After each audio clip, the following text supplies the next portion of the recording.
Hello there, guys, and welcome back to my channel. Just 2 more games to go. The third to last player ratings and live reaction stream following another Chelsea defeat. We're nearly done. Congratulations to Man City. As much as we're going to be disappointed and annoyed with us as we always are, we have to credit where credit's due. Fair play. I'd rather them than Arsenal, I will say. So even though I thought their pitch invasion was a little bit pathetic, considering they didn't win it against us today. Like, they already won it yesterday. Why are you pitch invading after the game? Like, surely pitch invade, I don't know, beforehand? I don't know. But yeah, that was a bit weird. But yeah, another questionable lineup for Frank Lampard, as usual. Not exactly shocking at this point. Still no youngsters. We stopped Chukwuemeka from going to the Under-21s World Cup. We gave him a whole 10 minutes. Well, I'm sure he was happy. No Mudryk, no Madueke. But yeah, a whole, 6 or 7 players who we're expecting to leave in the summer. So that's smart. That's brilliant. I absolutely love that. But yeah, and also, what we should mention, it was also Man City's B-side. If that, maybe you could argue in some instances, it was even their third string side. They brought the big guns on by the end. But to be fair, I'll be honest now. And of course, it's disappointing that we win and we're poor and everything. And Fofana's mistake that leads to Alvarez's goal to put us 1-0 down is disappointing. From the half an hour mark, I really didn't think that was bad. Like, I'm not saying we were great. And obviously, City didn't really try properly. And if they did try properly, this would have looked very different. But with what we were actually up against, it wasn't that bad. Like, we had the chances to actually win this game. We obviously didn't take them, as usual. But we actually had enough chances. Now, City had a few other chances as well. They hit the post and stuff. Obviously, I'm aware. But, yeah, because it's Man City and because of how good they are, it was honestly better than I expected. Ollie, thank you for coming on. We should also be joined by Mo at some point. I hope he does join us soon. Otherwise, we'll sort something else out. Ollie, thank you for being back on. I appreciate it very much. You just told me beforehand, it's still kind of a bit of a shit show. And you're right, but what do you make of that, just as a quick summary before we go into more detail? Well, it's interesting, Laurenz. I mean, yeah, credit all to Man City. They've had a phenomenal season. They've done very well, and they've come out with their 3rd title in 3 years. So obviously they're doing something that we're not doing. At this point, Loz, I struggle to even fathom a way in which I could put in any effort to describe how we play. Because, obviously the players aren't putting in any effort on the pitch. The manager doesn't seem to be putting in any effort either in training or in the games themselves. The club and the board don't really seem to be putting in any effort into anything that actually seems to matter in terms of on-the-pitch performances. So I'm not sure why we should be putting in any effort in for this, to be honest. Every week we watch this, it seems, where Chelsea players waltz around the park, continue to show nothing, continue to have no passion. Players are continuing to not be chosen on merit, and no matter who we do play, we're not scoring anyway. It's continually, we're still seeing players who aren't going to be here at the club next season. Just everything just points to just me being so done and jaded with this absolute shit show of a season. And this game kind of shows that a little bit because it was just so slow and boring and nothing really happened. We had a few chances, like you said. Of course, we don't take them because we never do. And we weren't bad after, sort of the half an hour mark. But more than anything, I don't think that's really because we were any good. It's probably because City took their foot off the gas. In the second half, sure, they brought on all the big guns, but they're playing against us. They know we couldn't score if we played, 5 90-minute. They brought them on for back-to-back, a Champions Party, not to play us. Exactly, that's why they were brought on. So I'm struggling to see, why we should continue to care. I guess is more than anything else because, just this season has been an absolute disgrace. It has been, mate. It has been, and. One thing to top off, now it is official that this will be our worst ever Premier League season since the beginning of the Premier League era, because our worst until now was 50 points. And now, even if we do beat Manchester United and Newcastle, which we obviously won't, even then we will finish, if that tweet I saw was correct, finish on 47 points. Although I thought, aren't we on 42 right now? Yeah, I think it would be 48, but yeah. Even so still... whatever tweet I just saw 5 minutes ago was wrong. So 48. Still officially the worst Premier League season ever. for us. Terrible, absolutely terrible. And it just goes to show, how poorly the club has actually been run from top to bottom this season. What we've seen today isn't just an on the pitch thing. It's not just a manager thing or a player thing. It's indicative of a strategy that the club has brought together that fundamentally, top to bottom, has not worked at all. And so, there's been positive elements and negative elements, but ultimately, I think we can all agree that whatever Bowley and co are trying to do, so far, it's not working. Exactly. And that's the worst of it. I have another slightly shocking stat for you now. Since the Champions League final against Manchester City, we haven't scored a goal against Manchester City. Again, this is something I saw on Twitter, so don't quote me to it. I assume it's right. I saw this last night, and obviously we didn't score again today. I don't know how many games it has been, but it's been... I think it's 6. I think we haven't scored against City in 6 games. Including today, since the Champions League final. Shocking. And how many managers have that been? Tuchel, Potter, not Bruno Salto. 3 managers, not a single goal against Man City. And to be fair, now we will talk about Lampard's team selection and everything. Not Lampard's fault that Gallagher can't, put the ball in the net from 5 yards with header, or that Sterling just doesn't understand how to put power on a shot. That's not Lampard's fault. So we certainly could have scored today. And I'm sure that applied to most other games recently, whether that was under Potter, whether that was under Tuchel. I'm sure we usually had 1 or 2 chances that we could have scored from, but we just don't. And to be honest, that's kind of the story of the season. Like, as dreadful as the season has been, and we're all aware how dreadful it has been, if we played the exact same ability of game every single, if we did everything identically all season, except change being a little bit more clinical, we'd probably go from 12th to 6th. I don't think that doesn't make and suddenly it goes, we had a bit of an off year, but it wasn't that bad. But it just seems no matter what we do, we can't put the ball in the net. Genuinely, no matter what we do, it seems that we have tried absolutely everything, and nothing happens, nothing changes. The players continue to look like they've never played with each other before.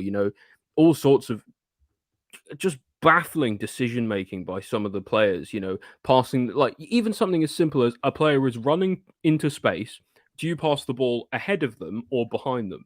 And it's something as that simple. They're passing half the time. I'm seeing players who are running into space and the ball comes in behind them. It's like these guys have never played together before. I just wonder if, I don't know whether it's the big squad or, nobody knows each other all that well, the amount of signings, I don't know. But surely you'd imagine there'd be a little bit more sort of contingency and gelling together by now, after a season, half a season for the January signings, but even still.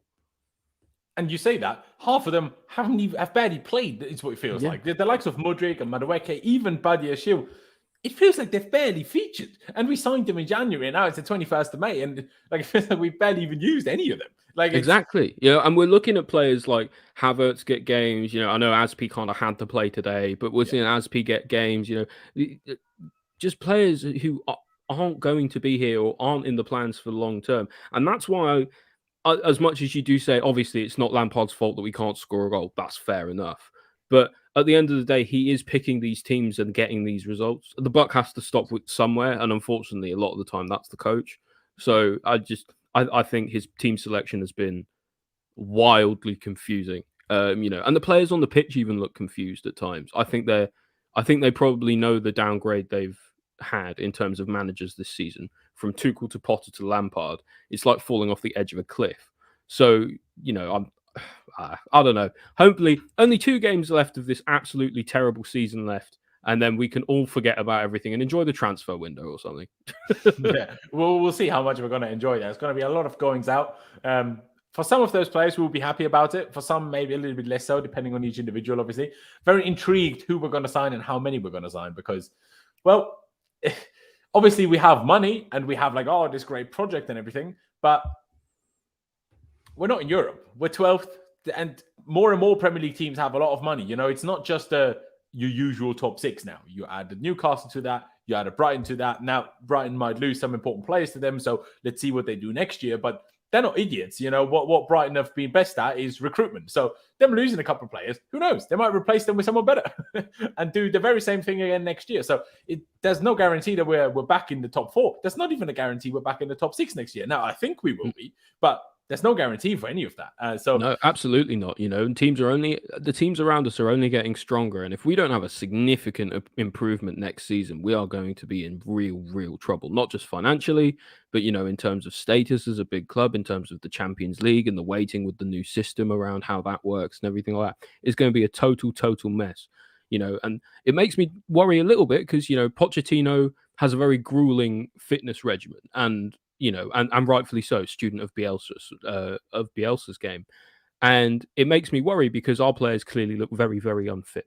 And I do worry that because of our poor medical staff and the fact that our team are very unfit, his sort of grueling fitness regime is going to sideline quite a lot of our players, at least at the start, before they kind of get up to speed. I do worry about that because if we have a slow start to next season because of that, people will be thinking, "Oh my God, it's the same old again." We're experiencing it for the second season in a row. Being Spurs and stuff. If that is a bad start to the season, that will only spiral into making it even worse. Instantly, the atmosphere around the club will be worse than it was, worse than it has been this season. So it's absolutely imperative that no matter what we do, if we have to, by hook or by crook, cheat, lie, and steal, start the season well next season, we have to do it. Absolutely. I get to Mo in just a second, just to touch on what you just talked about in terms of Pochettino. I would hope that, well, he's not a complete moron and, understands that the team aren't that fit at the moment. And therefore, when you do your grueling, training methods and stuff, you have it's still about, you're still training human beings, not robots. So I hope he understands that, okay, if they're not at peak fitness to start with, then you need to ease them in a little bit rather than going with the full hardcore training methods from day dot. Or just send them proper training regimes for their summer holiday. They had a holiday all season anyway, so it's not like it's not like they have any excuses not to keep themselves fit and in proper shape over the summer either. And we need to get the medical team right once and for all. We need to get the conditioning, fitness, and medical staff right once and for all, because this season it's been a shambles. There's absolutely no excuse. We're one of the wealthiest clubs in the world. We should not have the most injuries in Europe or in the Premier League like we have done the last few seasons. It's absolutely laughable, and it's a disgrace to the club that, and it's a disgrace to every single fan out there that this isn't something that's been sorted out sooner, because all we're doing is shooting ourselves in our foot and calling it a bullseye. Look at how many, we talk about a City's B team. We played our B team as well, but because we have 7 players injured, and this is the second time this season where we have, okay, now it's 7. We had a point this season where we had 12, 13 players injured, and all of those 12, 13, you could have imagined starting. As much as we were terrible and Potter was terrible and Lampard was terrible and each individual player was terrible for pretty much the entire season with 1 or 2 minor exceptions, right? Imagine Man City, if they had to play the team they had today, if that team played 3 months straight or whatever, because all the others were injured, they wouldn't be winning the title either, So like you say, it's keeping the team fit is part of being a successful football club. You can't be successful if you're constantly injured. Just quickly, and I'll get to you after that, Mo. Ricky, I'm very intrigued how you go from calling yourself Remy Kill to Ricky Spanish, because those are 2 completely different names. How'd you come up with that? A little bit baffled by that. But anyway, appreciate it and appreciate you tuning in. Mo, thank you for coming on. Appreciate it very much. Me and Ollie were just talking how really was better than expected. To be honest, we only lost 1-0, and against Man City with our season, that's not bad. And especially after the half an hour mark, could have even won the game, or at least drawn the game. We should have drawn the game. Could have won, should have drawn, because we had plenty of chances. Now, of course, they had another 1 or 2 big chances as well. But we also we could have easily scored 2 or 3 goals today. But what do you make of this? Or are you at a point where you're like, well, I mean, we knew we were going to lose to City. We didn't lose us. We didn't get destroyed. So, that's better, I guess. And first of all, thanks for having me on. And Ollie, big up to you, my friend. This is my first time, I guess, being on a stream with you. Laurenz, it's always a pleasure to be on your channel, brother. And honestly, what I make out of the performance, brother, it got to the 20th, 30th minute, and I said, I don't know if I can watch another 60 minutes of this. It was just so bad. And the thing is, for me, it starts always... that, it got a little bit better, because those first 20, 30 minutes were really bad. It did. It's weird, isn't it? Because I think this season has been one of those seasons where I feel clocked out. I feel like I've emotionally completely dejected from the situation, because I just understand we are not good enough. We are so terribly bad in all aspects. But for me, it always starts with the lineup. I always look at the lineup and try and see what is the game plan? What is the manager trying to do? How are these players going to feel applying this on the pitch? And honestly speaking, when I saw Chalobah on that left side, I was already concerned. I was just like, what are we thinking here? I understand Koulibaly is also available for us. Now, I don't know think he was available to start, to be fair. Yeah, but it's a weird one because to me, I'm like, we've got nothing to lose. Even if we do risk him, there's 2 games remaining. So there's nothing to lose here. But the way I kind of looked at it is just like, I saw him trying to receive the ball a few times, and I'm like, he looks completely uncomfortable. He cannot play on his left. And I'm like, we've put him on the left. It just does not look nice. Points he was at like the left wing back that like playing there. Like he was like the most advanced player on that left hand side. I was baffled. And this is going back to you know why we're talking about sort of Lampard and stuff in the first place, is that I don't understand what he's trying to do. I don't understand what instructions he has been given in terms of by the owners to in the way in which he should play. You know, it set up the team to play. I don't understand why players aren't being chosen on merit. I don't understand why players are playing out of position. I don't understand why the players on the pitch look confused, genuinely confused and frustrated at what is happening to them. Like there was one point where like Enzo looks up. I'm glad you were about to mention and there was no one around him to pass to. And he throws his arms up, rightfully so, because he's going, what is going on here? You know, it's just one of those things where you just look at it and you go, fundamentally, something here is broken that needs to be fixed as a priority at the club. And I don't know necessarily what it is, but we can't keep playing like this, surely. No, definitely not. I think even when you look at, bro, like just in terms of the lineup, I'm like, I always like to try and say, you know what, let me give the benefit of the doubt. Let me try and see what can we apply here. I look at some of the profiles we've selected. I'm like, guys, I don't understand how these people complement each other. They don't look like they will complement each other. Then you watch the games and you see, oh crap, yes, they do not complement each other. And I hate the fact that I'm right about this. So in the end, for me, I'm like, what are we doing to these players? And I feel so bad. Like, look, that Enzo situation. The amount of times it happens, even on transition, everyone, for example, now was speaking about that goal we conceded, saying Fofana and obviously misplaced the pass straight onto a City player. But I'm looking at the reaction of the team. I'm looking at the positioning of the team.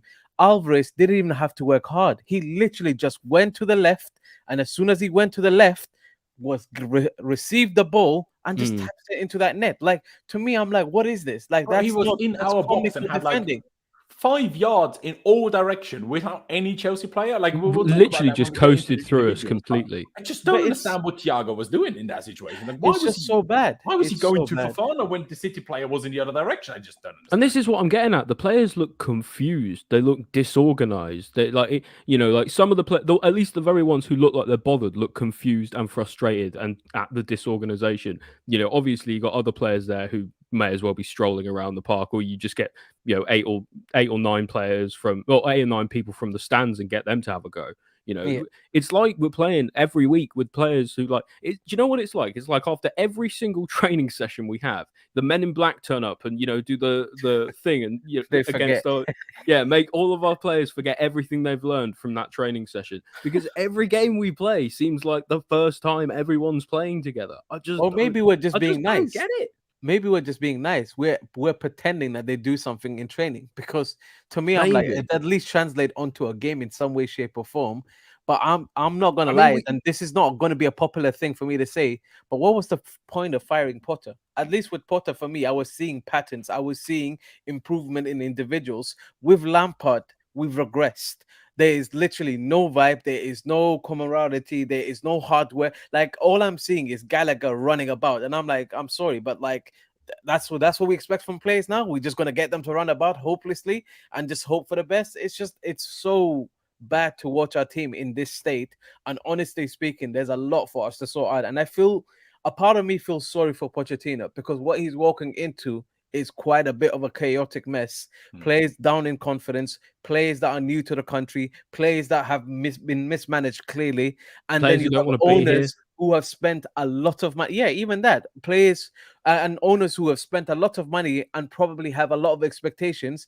But I'm like, you just threw stuff together and expected it to work. You could have taken a little bit more time with it and maybe set yourself up better with managers and with yourselves. But instead, what we're looking at you know what it's like? I can see to it's like I throwing. can see to the situation that kind of Pochettino is walking into is that in a way it's kind of a complete clean slate because the fan base is so like, well, there's like the fan base has accepted taking Poch, and the fact that the fan base has not every single one, I understand, but it seems like, at least from what I gather online, I can't talk to everyone, can I? It seems like the fan base have accepted, all right, Poch, he's half decent. Let's bring him in, see what he can do. He's a Spurs legend. He's arguably Spurs' greatest ever manager, or one of their greatest ever managers, right? The fact that we've accepted this shows you how much of a clean slate this is. Where I'm like, this can be a positive for a new manager as well, because of what you touched on, Mo, in terms of Potter. I completely agree that it would have been better if just Potter stayed, but at the same time, only until it became public, rather whether that's by the club announcing it, which they still didn't have, or, you know, the media making it clear enough that it was happening. Once the players would have known that, okay, Potter is still getting sacked at the end of the season, we're replacing him with Pochettino, the same thing would happen. Now, maybe a little bit different, but, you know, then it would have arguably been even worse in a way, because Lampard was an interim and they knew from day dot that he was an interim. Well, if Potter was still here until the end of the season, but they still knew a new manager was coming the summer, then God knows how that would have gone. At the same time, could it have gone much worse? I don't think so. It's the hypocrisy of it all. Like, why would we hold Chukwuemeka from going to a tournament that he's definitely going to be getting minutes in, just to bench him and make him play 10 minutes today? That's the type of stuff that for me irks me. Like, from a Chelsea perspective, give me hope. Put these youngsters there. Let them play. Let them show me maybe what they have got to offer next season. Instead, I'm watching the same guys that I'm already tired of play again. And I'm just like, freaking out. The only thing this is what tells me, Mo, this is what tells me that something is wrong in terms of the way that things act, like in terms of the strategy and the way the club fundamentally works. Because, you know, why on earth would you, like you say, why on earth would you ever stop Chukwuemeka from going to this tournament where he's actually going to get minutes to play 10 minutes against Man City when we're 1-0 down in basically a B team friendly, you know, like that, in terms of, you know, instead of playing actual competitive level football, which probably would have been higher quality than what our team offered, you know, today. And it just seems like it makes me worry because, you know, obviously the owners, we all know they have good intentions and they're willing to spend, but it seems that they just don't have a strategy for how to do the more complicated things around a football club. And it seems to me like, and that's what worries me about Pochettino a little bit, is because we're bringing him in and expecting him to fix everything. But it's like, I'm not entirely sure one person can even, you know, one person can make such a difference to the club that actually we will see a complete reversal of our fortunes next season. At the moment, the way we're running the club is like we're a bakery, and we've like decided to throw like all of the ingredients that you need on a campfire and expecting a souffle to just pop out. And it's just not going to happen. Best, isn't it?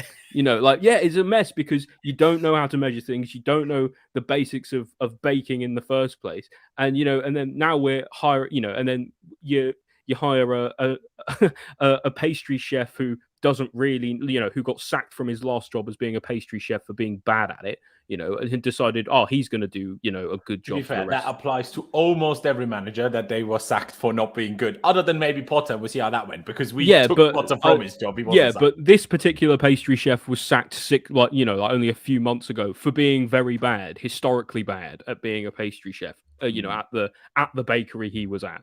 And now we've got the same one. I just don't get it. You know, like hiring, you know, like sacking Potter, you know, the stuff around Chukwuemeka, hiring Lampard back. It just makes it all look like it's all disjointed. It makes it look like all the parts of the club, the academy and the first team and the coaches and the board aren't talking to each other. Yeah. You know, like it's like they exist in their own silos. It's really bizarre. No, I agree. I agree. I do always kind of want to almost contain myself a little bit when I make the full judgments on things like that, because, you know, half of the structure that we put in charge, yes, Bowley and Co, they bought the club a year ago. But the first kind of behind the scenes hire we made was just before the World Cup. And they started, I think, during the World Cup or after the World Cup. And then the rest started in like January. So I don't think we're at a point yet where we can actually see and judge how that whole structure works, or if it works, or if it doesn't. That's the only thing I'll like. Okay, but I think the thing that you could say to that, Loz, is that the fact that they waited so long to make those changes in the first place was a mistake. Oh, and the fact that, and says reports, right, speaks that to the even wider ownership strategy that is or is not working. Do you know what I mean? No, it's true. And there's been reports that even the ownership have apparently said there now, and retrospectively, sorry, I can't even get the words out, said that maybe sacking Tuchel when they did at the time was a mistake in terms of just keep him for a while, fix the whole back, like do all the changes in the background that you wanted to make. And then once you're done with that, then, choose whatever manager you want to proceed with. Because I understand and I accept that they felt it was never going to work long term with Thomas Tuchel, and hey, so be it. That is like the guys in charge.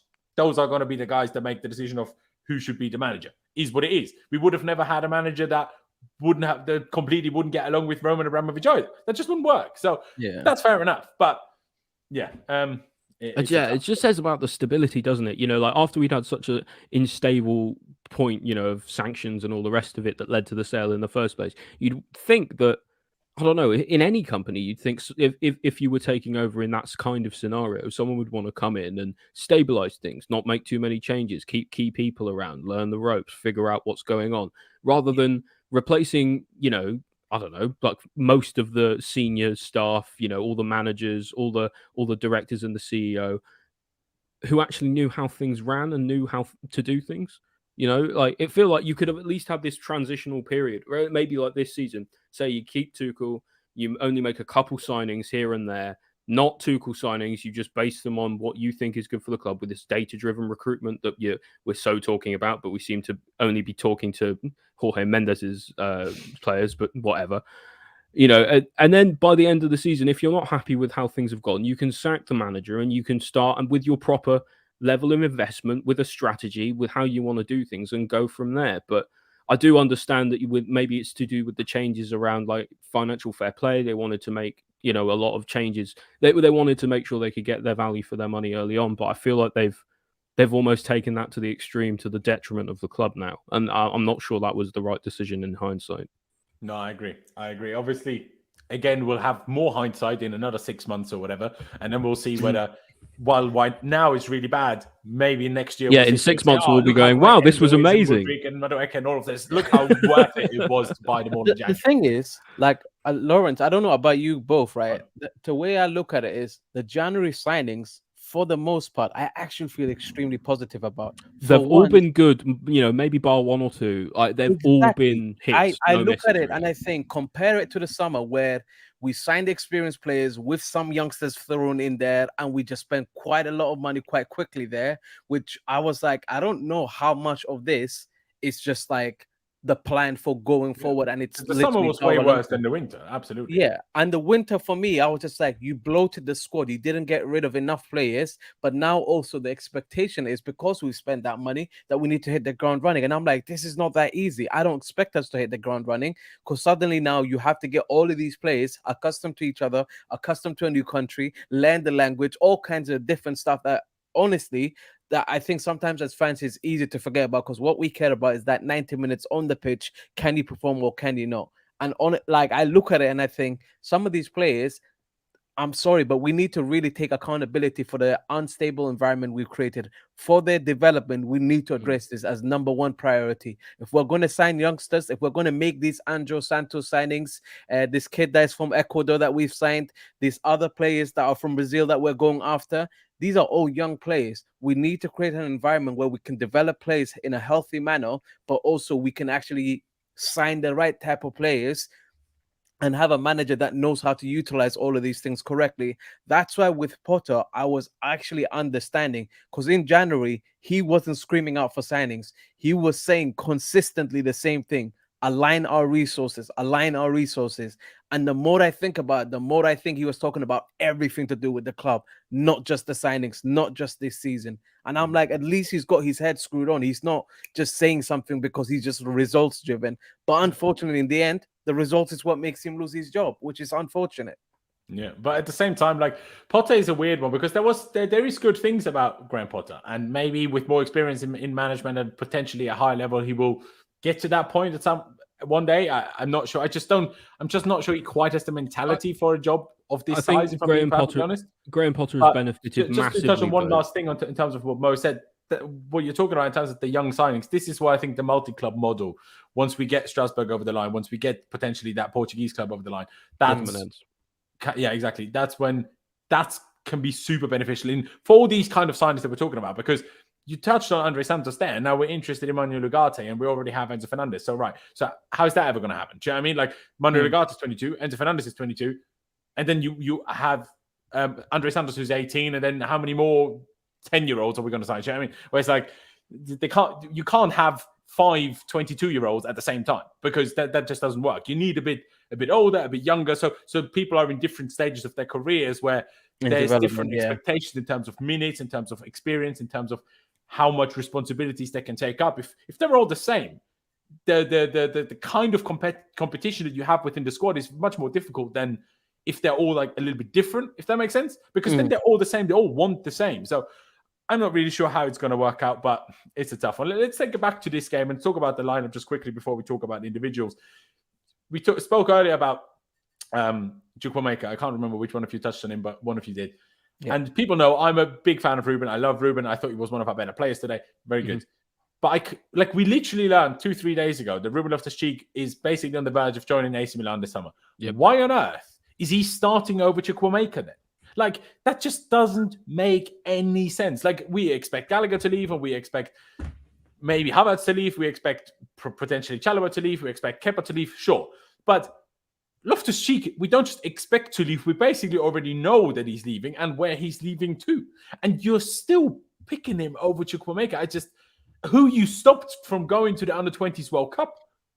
Like, do you know what it tells me is that what this tells me is that I think, and this won't be a popular thing to say, but Lampard's decision-making as Chelsea manager is driven more by his ego and his own legacy than it is actually about the club doing well. Because if it was fully aligned with like you were saying, aligning resources around the club, the exact way in which, we need to be playing, we'd be seeing youngsters play more. We'd be seeing, we'd be seeing tactics maybe similar to Pochettino, because we know he's coming in. What Lampard should be doing as part of an interim role is, paving the way for the next guy to have an easier job. Yeah. But all we're doing at the moment is going the other direction, and so it seems to me that no matter what, it seems that Lampard is at the detriment, is now performing at the detriment of the club, because, the way he wants to do things are for his own personal career rather than for the club itself. And I understand it's a difficult position for Lampard to be in, but you've got to be making the right decisions here, especially around young players.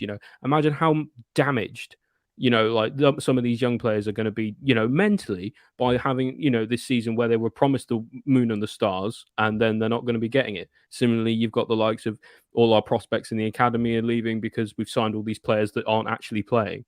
So for me, it's just Lampard has got to take some responsibility for this. Why are you playing Azpilicueta? I understand that the injuries today make things difficult, but like Lauren said, why are you playing Loftus-Cheek? We know he's leaving, And look, why did you play Mendy last week? We know he's leaving too, probably. So it's I just don't get it. The strategy just doesn't make sense. And that's what I think frustrates most people actually about the club at the moment, is that everything that we're trying to do completely has nothing to do with what we're trying to do on the pitch. It's like they're two separate. It's like they're two completely separate things that don't talk to each other, and it makes everything fall to bits when we try and bring them together. The way I look at quote from after the game. Let me just read that out, and maybe that kind of leads into what you were talking about anyway. So Lampard was asked about Chukwuemeka, and his response was, "You've got to wait your time and have to understand. I want to get him minutes, but I have to think about my job. I thought he did well when he came on." No, Frank, you don't have to think about your job. Your job is to think about the young players. That literally is your job. Your job his job is over in 2 games. Everybody knows. What are they going to do? Sack him?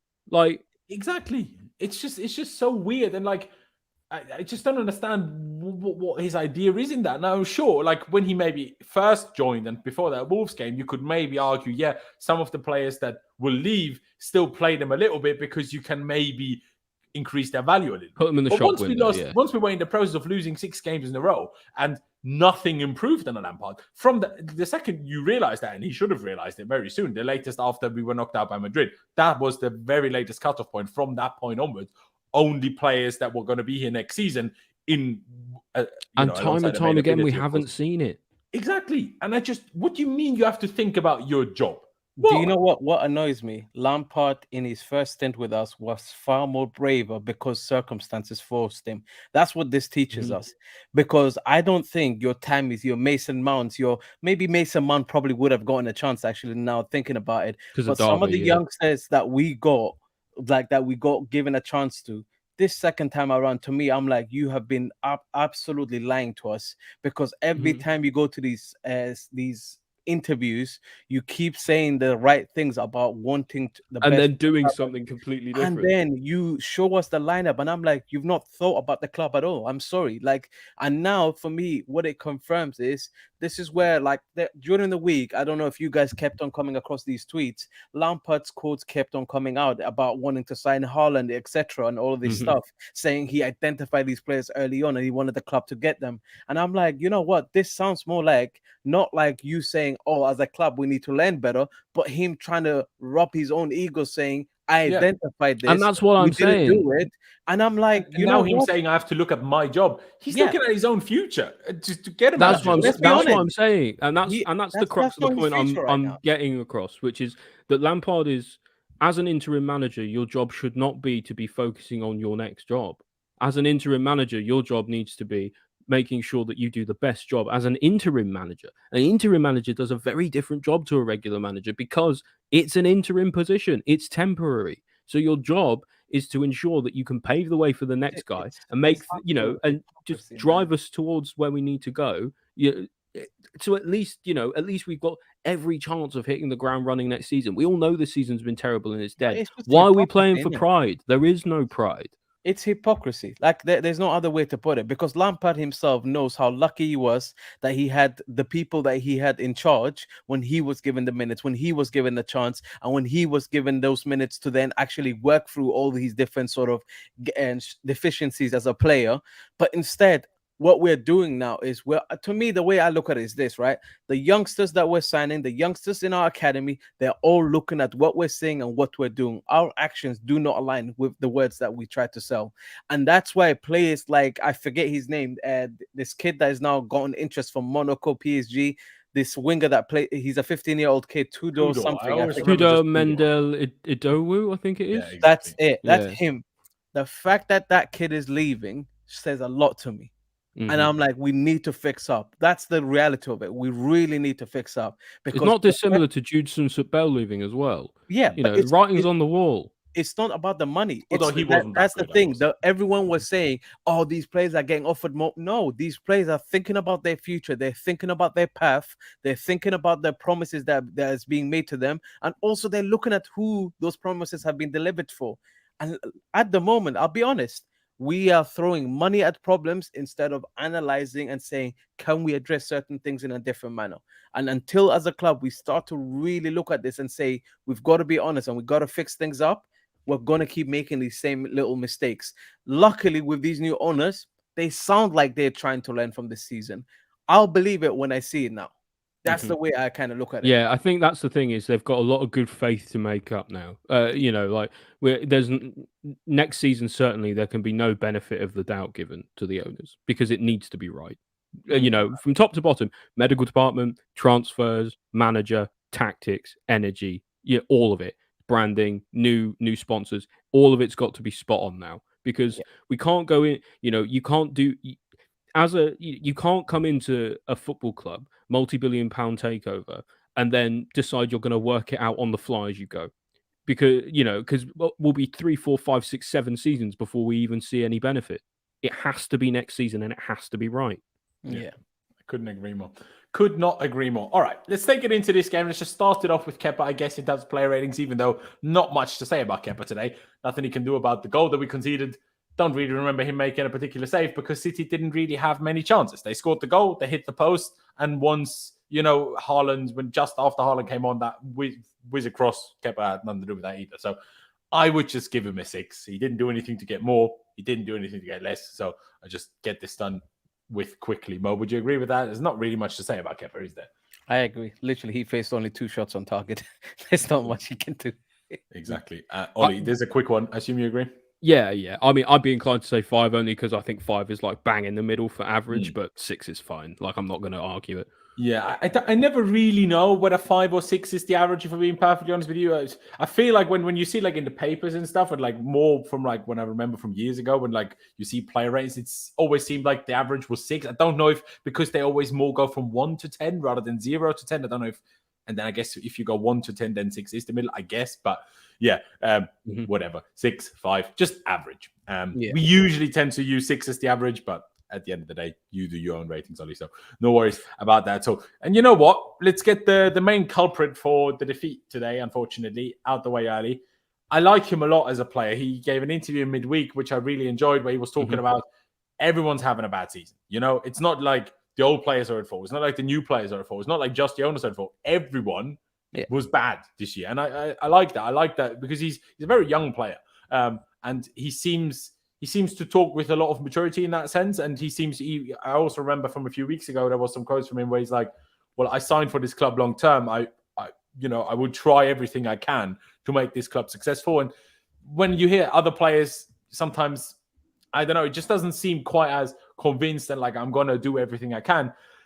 But then when you pass the ball, obviously, straight to a Man City player, like we're not playing Bournemouth. We're not playing Luton, who we might play in the Premier League next season.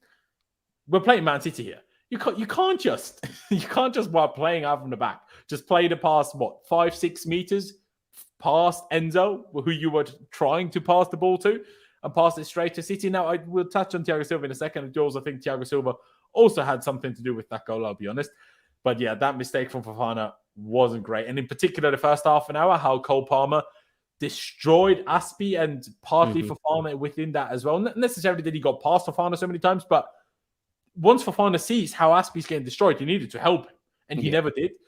So that, I mean, I say never. Can you imagine if it was Grealish out there on the left outside today? Can you imagine if it was Grealish out there on the left-hand side targeting Aspi today? It would have been a funeral. Yeah, it literally would have been. It was a funeral as it was. Do you know what I mean? Yeah. But yeah, Fofana, initially I was thinking like 3, but maybe that's a little bit harsh for one misplaced pass, and otherwise didn't really do that much wrong. So maybe I'll say 4, but obviously he was still the guy that made the mistake that in the end lost us the game. But we also have to be a little bit honest with ourselves. If City don't score that chance, they will just keep playing properly until they do. And, they will score eventually. So if it wasn't his mistake, the goal, so we can't just say, if Fofana didn't make the mistake, we wouldn't have lost. Not quite that simple against a team like Man City. But fact of the matter is, his mistake is what cost us the goal. Ollie, how harsh would you go on that one mistake? I personally, or did you also think it was put outside of that mistake? I thought a little bit of both is true. I think I'm a little harsh on the mistakes, but the way I kind of try and do these ratings is I tend to judge people based on the impact they've had on the game. Because it's not always easy to judge people, because some players have larger impacts on the game than others, but play worse, for example. But despite, in a winning performance. So in terms of impact on the team, impact on the game, I would probably be on the harsher side of it. I give Fofana a 3 personally. His ball out in the first place that was misplaced, that caused the goal was terrible. He was really, really poor. But unfortunately, it wasn't the first time he did it. Well, it wasn't the first time. It was the first time he did it in the afternoon. But it wasn't the only time it happened. Like I saw in the second half as well, just poor passes, from going from our defense to City's midfield. And do you know what? It says a lot, actually, because I think genuinely we might have one of the worst passing teams in the league. Because our passing is so poor. Like I was saying to you earlier, Lars, so often there is just a situation where a player is running forward or, into space and we pass the ball behind them. Or in the second half, I saw Azpi do this a few times, trying to pass the ball forwards, and passes it 400 yards ahead of whoever he's trying to pass to. I could see Madueke getting really frustrated in the second half after he came on because he's making good runs and the pass just isn't coming to him. Or if it's coming to him, it's either behind him or way ahead of him. So the passing all around has been really poor today. So Fofana wasn't the only one making poor passes, but it's unfortunately his led to a goal. So yeah, there you go. Mo, I'll take it to you. A 3 from Ollie, a 4 from myself. What would you give Fofana? I'd say a 4, and mainly just for the same reason. I feel like he made a mistake, definitely, obviously, with the goal, but I feel like it was more of a collective reaction that I didn't really like rather than just his mistake. Things like this happen in the game. I think any point, any one of our players are capable of making a misplaced pass. What I more like to look at is just as a reaction from the team, how do we position ourselves? How do we then how do we try and get the ball? And how do we close down positions? And I just felt like there was a collective responsibility that I looked at that I just generally did not like. And other than that, I thought he just put in a normal average performance, and he could definitely do a lot better. But I feel like the way we're playing, because we lack the ball quite a lot, and when we did have the ball, we're trying to make something happen. You're more prone to making mistakes in those scenarios. We're not playing on the front foot. We're playing on a reactionary type of situation. So, but you can't excuse that kind of mistake. I think because it wasn't even close. No, I'm not. I think he needed to definitely hold his composure there. Just he literally had time to actually control the ball and make the pass. Instead, he just chose to try and do quicker just so that he could make something happen. And hence why I'm saying what I'm saying. It's when our team is on the back foot and has less of the ball, we are more prone to doing stuff like this. I've come to find out it's just literally what we're so good at doing. It's as soon as we have less of the ball, the moment that we do get the ball, we start to overthink it. We start to make things happen too fast, and we screw ourselves up. And it's the chances we create against ourselves more often than not. It's not even brilliance from the Man City team in this game, but there's so many other games that you can talk about how many times we've conceded as a result of our own doings. It's too many. And I think that's something we really need to fix. But yeah, for me, it's a 4. 3 would be quite harsh, because then I'd be thinking he's been horrible throughout the whole game and just been quite suspect. And 3 is being saved for Azpilicueta. Let me put it that way to you. There you go. Fair play. I guess that overall leaves us at a 3.5 regardless. And we take it over to Thiago Silva. Mo, would you agree that his, I don't know what I should use, I guess movement, after Fofana's bad ball, and after that ball came, after City came closer to our box with the ball, let's pretend this is Alvarez, right? Alvarez was here, and Fofana Silva kept shifting to here, and then Alvarez just was here and had all the space in the world. I'm like, why did you go over here, Silva? Why not? Alvarez was the only attacker in his vicinity. If there was 2 others and he was trying to mark someone else or whatever, this is a different conversation. But Alvarez was the only one there. So I was just I rate Thiago Silva a lot. I think, as much as no one had a great season, I think Thiago Silva was probably our player of the season. But when I see that, I'm like, what are you doing? This is a very, very uncharacteristic thing to do for someone like Thiago Silva. Sometimes he's maybe a little bit slow, or, maybe, I don't really know. Sometimes maybe trying too hard, but doing something too almost good. But then the team around it don't really understand what needs to do to make up for Silva doing something a bit more extreme. But in that situation, was a very uncharacteristic to me mistake from Thiago. Would you agree with that, Mo? And how would you rate him? Yeah, I felt like that's what I was really disappointed by. And I was alluding to that with Fofana when I was speaking about Fofana a second ago. Is I saw Thiago Silva on the screen, so I'm thinking, hey, you'll be able to anticipate where this goes. Just look out for Alvarez. Completely just shifts towards the Fofana, leaves the biggest open space for the most obvious pass to be made, and it leads to the goal. I think it's very poor from Thiago Silva because we know how good he is. Despite his age, despite one of the things that I really love about him, his positioning and his ability to anticipate dangerous situations are 2 things I've always rated highly. I think that's why he's made it up to the age that he has, because he's no way should he be in a team like this right now. But it's because of those attributes. Unfortunately, in this moment, and actually in recent games, in my opinion, I've seen far too many of these things happening. I don't know if he's just mentally tired from the season. He's also checking out at this point. But yeah, I felt like I was very disappointed that he chose to do what he did in that moment. And I felt like more of that falls on him, mainly because even when the goal goes in, he's looking at Chalobah like, why are you not there? And I'm like, why are you relying on Chalobah? This is usually you. You're the middle guy out of the three as well. So he's the one who's got to do that screening, you know. And as the Exactly. senior player, he should be the one anticipating things like that happening. You Yeah. know, say what you want about Azpi as well, being, you know, our captain, but Silva is kind of a de facto leader on the pitch. Should be making a better choice. I sure. think I'm gonna be harsh here. I think because he's someone I expect more from, I'm just surprised that that's what I saw there in that moment. But I'm like, I want to say 3, but I'm gonna say 3.5. Just simply because I just generally do expect better from him. And it's been a constant sort of issue where lately his positioning has not been correct. His anticipation has not been correct. And it's the two things that I really like about him as a player that I feel quite let down by. Fair enough. I mean, personally, I think maybe it's a little bit harsh that you give Thiago less than Fofana, but this is the problem, innit? It's the expectations you have for players sometimes. Yeah. For Fofana, I expect that room of error. With Thiago Silva, I'm a bit more harsh because I generally think these are two things he's really good at, bro. No, it's true. It's true. I was probably for Thiago thinking like either the same 4 I gave Fofana, maybe 4.5. I'll see what Ollie has to say to make my mind up fully. Ollie, what do you think? Do you think Mo was a little bit harsh in terms of giving Thiago lower than Fofana? Obviously, you gave Fofana 3 anyway. But what would you give Thiago today?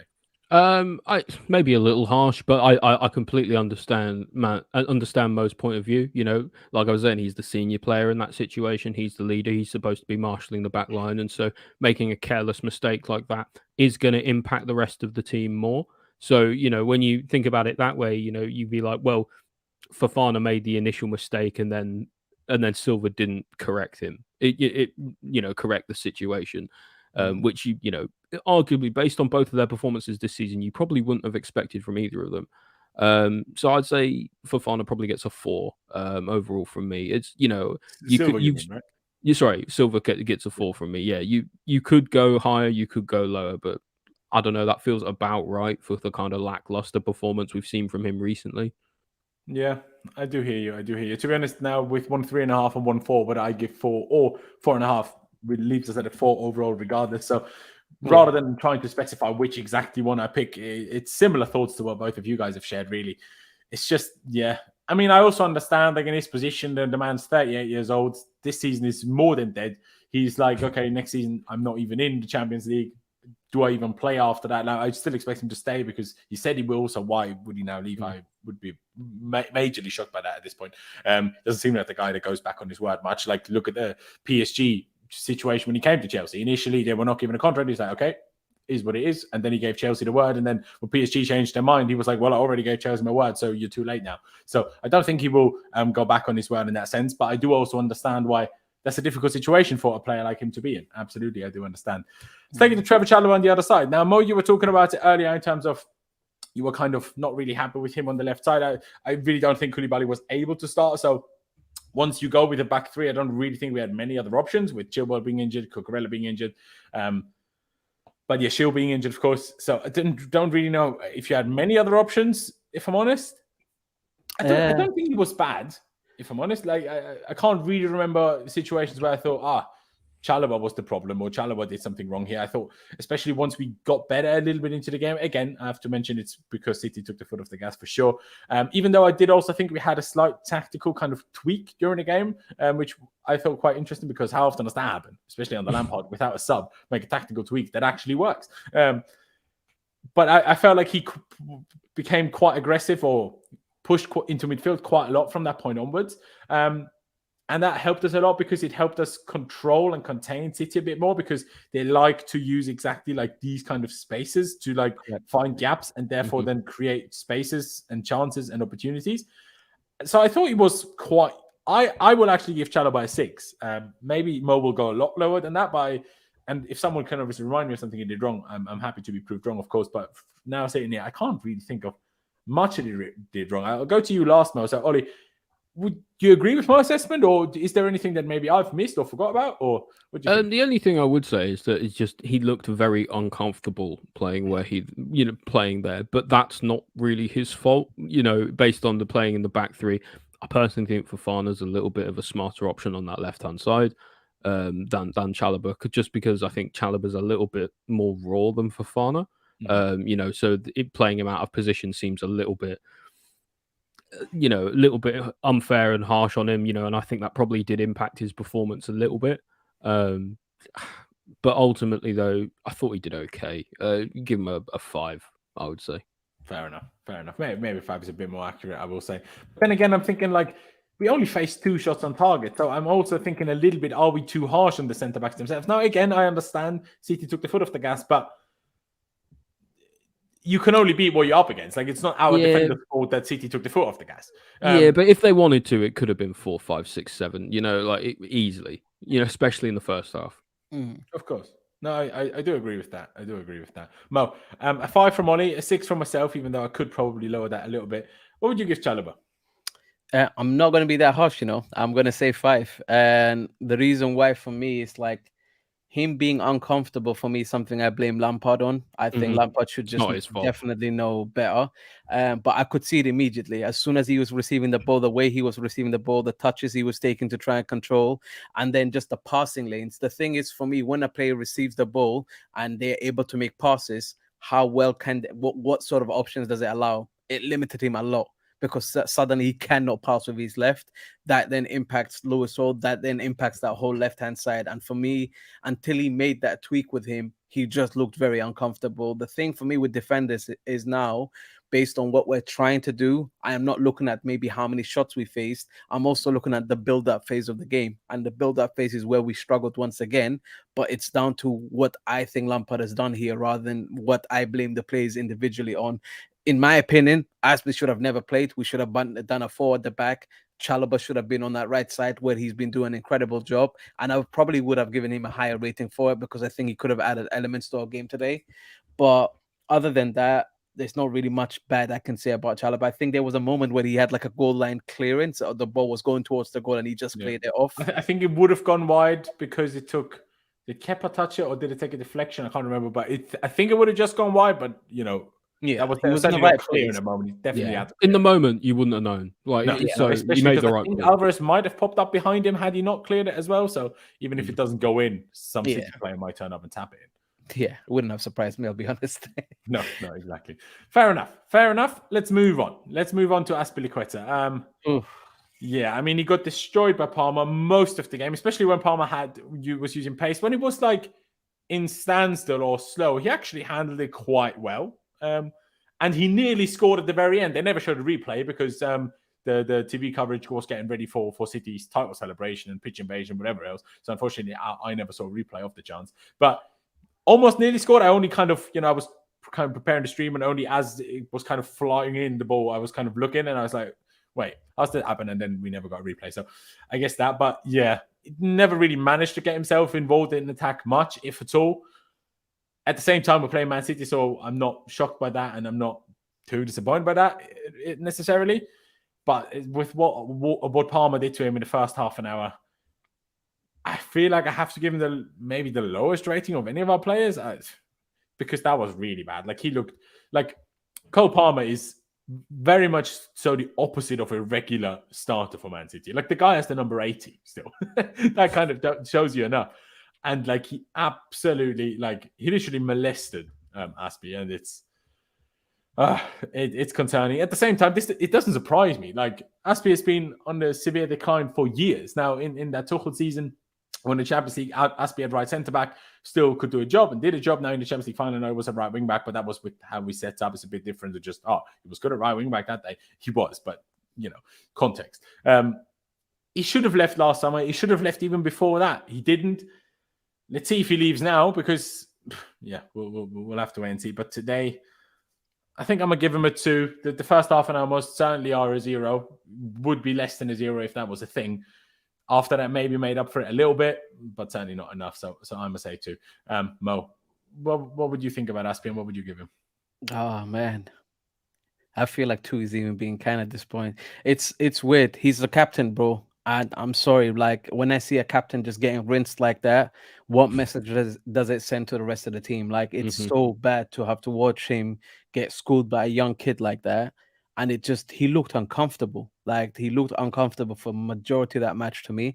And then you look at the build-up play side of things. Lewis Hall, who's a younger kid for me, played better than Azpilicueta did. Mhm.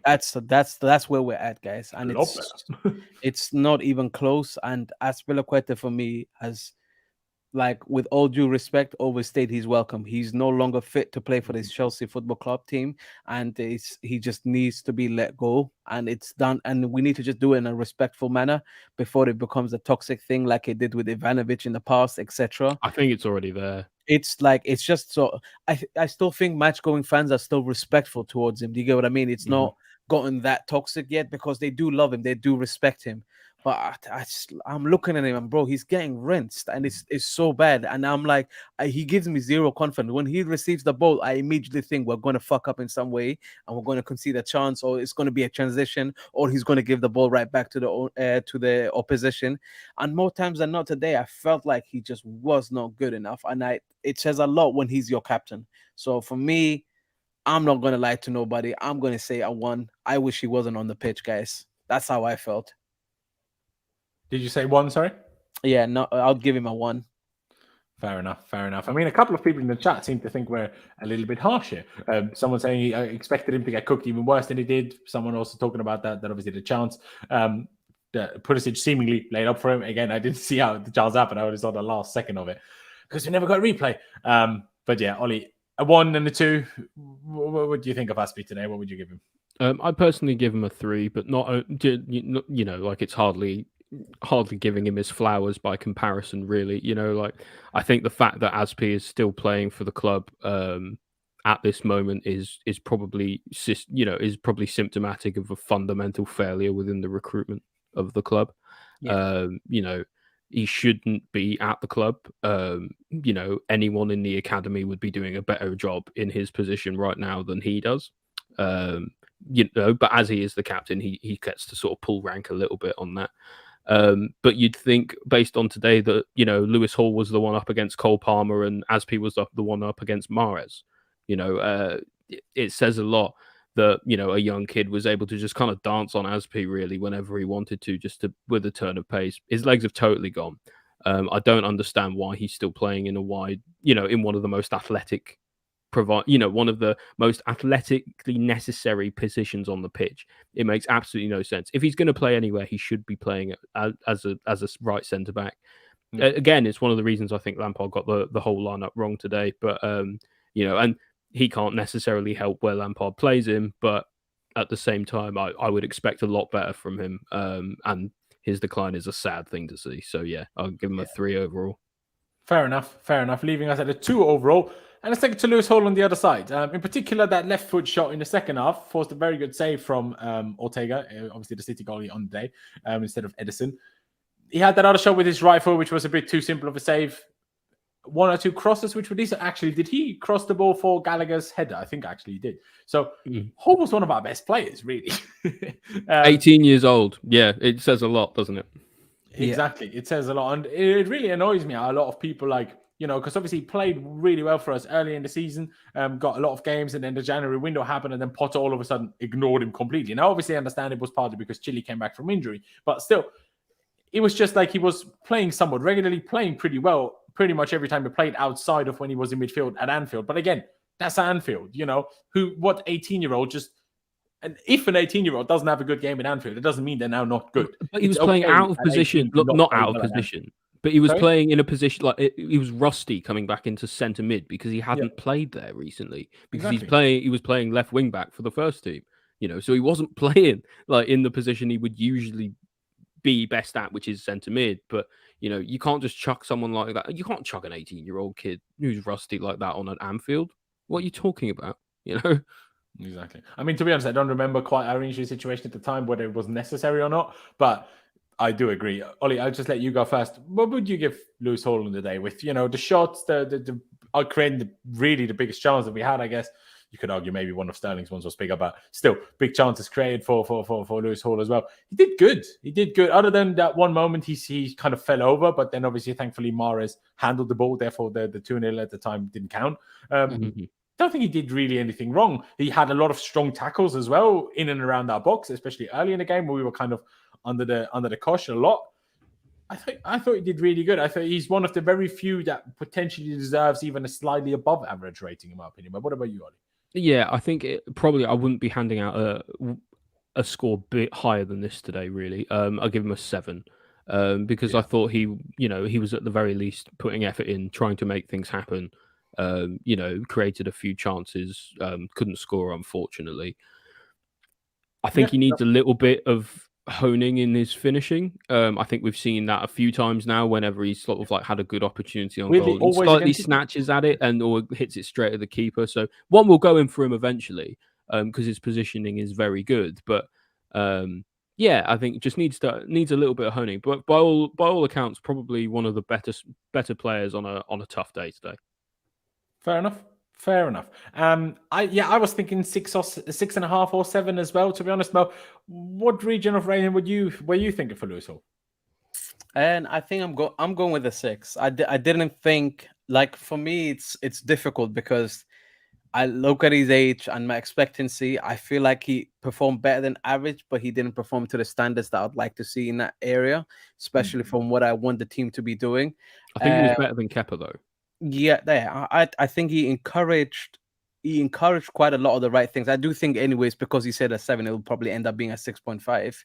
But the main thing for me with him was like, I feel like this kid just needs game time. He really does. He can iron out a lot of these issues just with game time, and the lack of game time is what my biggest issue is for him. And no excuses now that Chile's injured as well. He should be playing the last few if games. Next season we cannot guarantee him at least 20 to 30 games, I'm like, send him out on loan, man. Like, he will get good amount of game time. The Championship is not a bad league, and the Premier League, there's probably teams that might be able to look at him and say, hey, he can do a shift for us. The question is, if we loan him, whatever team we loan him to would play him. That's the interesting bit, because obviously I think that's why it's got to be a Championship. That's the second thing. That's why it's got to be a Championship club, because they're more likely to look past that. Because I think if he goes to a bottom half Premier League team like Chelsea, then I think it's unlikely that he'll get to play all that much, just because of the seniority of some of the other players. He's also not their player, so I think he's got to be able to provide something that other players who are older than him can't provide. And I think in the Championship, that's more likely. Just to add to it as well, I do think he'd benefit from us picking a position for him now. He's at that age where I think if we continue to play him as a versatile type of player and just put him in different areas, he's never really going to learn how to really be accustomed to one role and be really, really good and really efficient in that role. So for me, the more I watch him, the more I definitely think he's either a fullback or a wing back. Put him there, let him actually hone his skills in. And when we send him out on loan, put that as one of our requirements, that's what he needs to be doing. It's weird because against Forest, it was Forest the last game, wasn't it? Last week, I thought, especially as a left back in a back four, to me, he doesn't look comfortable in that at all. And the last week, I thought, the more I see of you, the more I see that you are more of a midfielder than you are a defender. Wing back, but he seems to me most suited to wing back. Of course, we also saw him most. Wing backs effectively are midfielders, though, aren't they? These days, they're just wild midfielders. Very, very true. Very, very true. But that's what I'm saying. Obviously, depending on formation, your left wing backs will usually then play left back. But I don't think he's that much of a valid option at left back. I think he's a very valid option at wing back. But at left back, I'm a little bit less convinced. But like Mo just said, give him a position. The kid's 18. He clearly has a lot of talent. He can clearly play football. So if you just whatever position you decide, that's what he should play for the rest of his career for the most part. He will be able to get grips of it, whether that's left back, left wing back, or centre mid. But you need to make a decision and help him learn that, become good at it. If it's like doing a bit of this, doing a bit of that, he will never become very good at any. I wouldn't be unhappy to see him go on loan, especially with the likelihood that Maatsen might return, to play some significant minutes at left back or left wing back. And even if not, like if Cucurella doesn't leave, we still have 2 50 million plus left backs. So who's going to get minutes other than with serious injuries like we somehow happen to have right now? Every season. Also true. But it doesn't happen that often that it's 2 in the same position, thankfully. Yeah, but that's very true. Yeah, there you go. We can only hope. All right, let's move higher up the pitch. Get to Enzo Fernandez. Should have had an assist or a pre-assist, whichever way you want to look at it. That over-the-top ball to Sterling was gorgeous. No idea what Sterling was doing. Either played off properly or just flip and shoot. But the more I see of Sterling, the more I realise I did not know your left foot was this bad. Because every time the man has to do anything with his left foot, he refuses. He only goes on his right, and when he does anything with his left, it's dreadful. So that's a bit sad, but we'll get to Sterling in a minute. Enzo Fernandez. Yeah, a couple of good passes. Obviously, we brought up that image earlier in terms of where he was a bit higher up the pitch and was frustrated and not having any passing options. I don't think he was amazing because, in midfield, especially in the first half an hour, we still got, destroyed. But I don't think it was bad. Do I think it was better than Lewis Hall? That's a difficult one. Maybe he was a little better, but obviously he's Enzo Fernandez that cost 120 mil, not an 18-year-old academy product. So I'm still kind of tempted to just give Enzo a 6 rather than anything higher than that. I don't think he deserves lower than that, but I'm not sure I'd want to give him any higher than that, even if a couple of the passes that he played were really, really good. Mo, would you maybe go along with the 6 or would you go for something different for Enzo Fernandez? I agree with the 6 as well. I think, again, we're still learning quite a lot about Enzo in terms of how to best use him. And the more I watch him, the more I'm like, when we make the right signings and put the right players around him, he's definitely going to be one of our key players. Mm-hmm. I think money's definitely been well spent here. He sees pauses. He's not afraid of actually making, risky passes. These are the little things that I generally look at in a midfielder like him. And the more time that we give him in terms of settling into our squad, the more that I think we'll see better things from him. And I'm encouraged, despite us having 34% possession today. I thought he actually did pretty well, considering that's how little we had of the possession. And it's against Man City, who really are very good at closing down dangerous spaces. And they have Kyle Walker, who's great at recovering. So it'll be interesting to see how he develops in this squad. That's for sure. But yeah, a 6 is probably the fairest I can give him today. I can't give him any higher because unfortunately we didn't do enough. Fair dues. Ollie, would you agree with the 6 as well, or would you go for something different? Yeah, I would say 6 seems about right. I don't think he had his greatest game today, but when he was called upon, he did fine. The only thing I would say is that I think it's very clear, and again, like none of this is his fault at all, so it won't really impact what is his rating for me. But it definitely seems like the difference today between City's midfield and our midfield was like, structure, profiles, proper signings, like Rico Lewis at one point, who was a free academy product for City, was dancing around Enzo at times, But again, I don't blame Enzo for that because I think that's more of a symptom of the fact that he doesn't have a proper DM playing with him. I also think I don't think he should be playing as the lone as a DM. Really, he shouldn't be playing that deep. He should be trying to get forward. But current limitations on the squad make that difficult.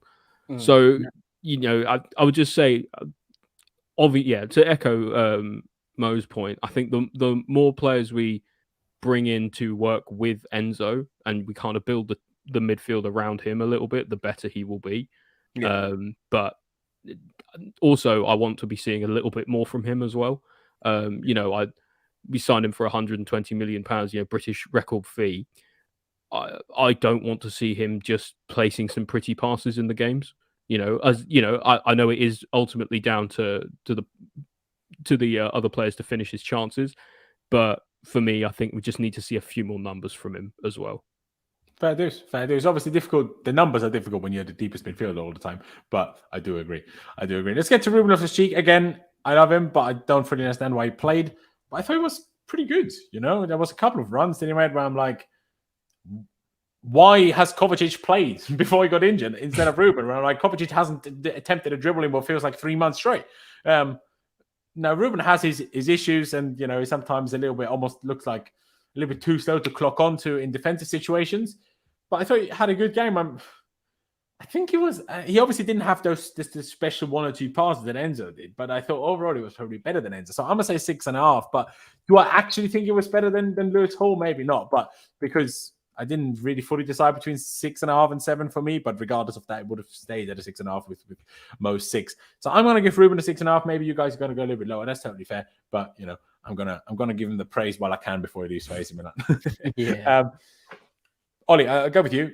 Do you think I've gone too high, or what did you make of Ruben?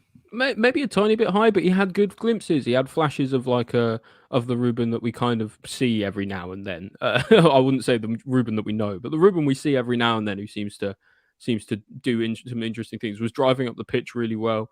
I think he benefited from the fact that it wasn't Man City's best team today. I think he did well, driving at the likes of Calvin Phillips and Rico Lewis. I mean, they're not going to hold a candle to the likes of Rodri and De Bruyne, are they? So, to a certain degree, I think if City play a stronger team from the outset, I think it probably reflects a lot worse on him. But he did all right, with the chance he was given. And when some of those other players did come up in the second half, he still did okay. So I'll give him probably a 6 overall. Quite a game from him. Fair enough. Mo, I'll take it to you. I mean, looking at some of his stats, he had 92% pass completion, which is in this case 24 out of 26, and that's pretty good. Dribbles is 2 out of 3, that's strong. Well, the most impressive bit is arguably that he won 6 out of 7 ground duels. That's pretty good. I look at these stats after most games when doing these player ratings, and only not one successful ground duel. I don't see that very often. So fair play on that note. But 6 and a 6.5 so far. Mo, what would you give him? And yeah, I'm more aligned with Oli as well, and say 6 is probably the fair amount to give him. I think he had glimpses that showed really like the Ruben that we like, one that was able to carry the ball, and he's able to do so confidently, use his physical build, and actually get through that midfield the way he did. I thought he was commanding at times. It was nice to see, but again, like we all said, this is a City team. There's obviously their second team, and it felt like arguably their third. It felt like he benefited from that. I think there are aspects of his game that I wish Kovacic showed in the last few months of him being with us, because in my eyes, Kovacic is pretty much good as gone. But that I couldn't help but make that comparison when I was watching, and I'm just like, why wasn't Kovacic putting this performance in? I still felt like from a defensive perspective, our midfield just left a lot to be desired. I don't know if it's just a tactical thing with Lampard, but also if it's just, the combination of players that we're playing together. But more often than not, it feels like our midfield is just not there. And it's difficult to watch stuff like that, especially when you have a team like Man City who are very good at investigating space and exploiting the hell out of it. So, and 6 is fair. I think he did decent. And good luck to him in AC Milan. I think he's pretty much like definitely gone. But I still feel well like, there, I think. You know what I liked about him as a person is like, in all this time he's been with us since his academy days, he's never really complained. He's never really made a fuss. He's not been a person that's created any sort of drama. He's felt like a player that could be useful from a squad perspective. But at the same time, I think we've now reached that conclusion with our squad where we really need to get rid of players. And if he's getting the type of interest that he is for his career, it's definitely the right move. So good luck to him. Fair enough. Yeah. 6, like I say, 6.5. Not much to it, but I can only echo what Mo just said. Let's get to Conor Gallagher. And I just opened up his stats, and I was actually just mind blown. Now, the less mind blowing part, weirdly, is that he had a passing accuracy of 100%, which you think, oh, amazing. And I'll ask you guys, take a guess. How many passes do you think Conor Gallagher played today? He completed all of them, but how many passes do you think he played? 10. 12, sorry. 3. Well, if you take 3 of the 12 that Mo said, you got it spot on. He's below. No, my God. Oh. He played 69 minutes, had 24 touches and 9 passes. Also, there was that one pass where he played it really far behind Havertz. I thought that was recovered by City. So I think Havertz might have still touched it. Maybe he got a touch on it. Okay, it's fair enough. So it technically counts as completed, but I don't know. For all intents and purposes, I wasn't that impressed. Let's put it that way. Yeah, no, I really wasn't. See, I was initially gonna say, okay, a little higher than Azpi, but now that I've seen that 9 passes as a midfielder, it was like exactly like he was kind of a mix of third midfielder, maybe a little bit of a 10, maybe like wide enough, like of a front 3 of a 3-4-3. But that's why I kind of made the lineup look a little bit strange in here, because I was like Gallagher was kind of 2 things at once, but neither at the same time, which is half the problem. And obviously he missed, in my opinion, our biggest chance of the game. I mean, he had a header from inside the 6-yard box, and unfortunately hit it against the post, and otherwise that would have been 1-1 at the time. I think I'm going to give him the same 2 as Azpi. Maybe I should even, actually, I changed my mind. I give him a 1. 9 passes. Okay, you completed all of them, but how are you not doing more? Like, that's what you're all about, doing more. I know we didn't have much possession, but he had by far, like the next lowest pass number was Raheem Sterling. To be fair, Raheem only completed 2 more, but he attempted 15. But like I say, only completed 2 more, so completed 11 out of 15. But nah, Connor, that's not enough, man. That's not enough. That wasn't really good. I'll say 1, maybe a tad harsh, and I could say 2, but not happy with that at all. Ollie, what about you? I think that's harsh, to be honest with you. I don't think he was great today, by any stretch, but I don't think he was the worst player on the pitch. Not even close, actually. Yeah. I would personally. I agree with you. When he was on the ball, I didn't necessarily think so, but I'm like, if you got on the ball that little, that means you were bad because you should be on the ball more. You're right, but at the same time, and I think, when we're talking about in terms of impact on the game, like the fact that he didn't touch the ball all that much means he didn't have that much of an impact on the game. And on top of that, I know people are saying he probably missed our best chance today with that header from close range, but people are forgetting he did also block one very, very close to the goal, which almost surely would have been a goal on the right-hand side in the first half, I think it was. So, I think I raise it to a 2. I raised to a 2, but I won't go higher than that. Yeah, I think I'll just personally say I think it's a little bit harsh. But like you say, 9 passes as a midfielder is absolutely woeful. So it can't be more than a 4 from me. So I think I'll go with a 4. Fair enough. 2, I raised mine.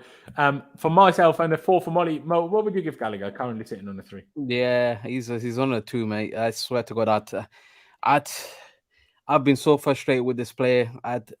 The thing is, I'm a fan of Cobham and I want players from Cobham to do well. But let's be frankly honest, man. This guy is not the level of Chelsea. And I think from a technical ability, he's shown himself.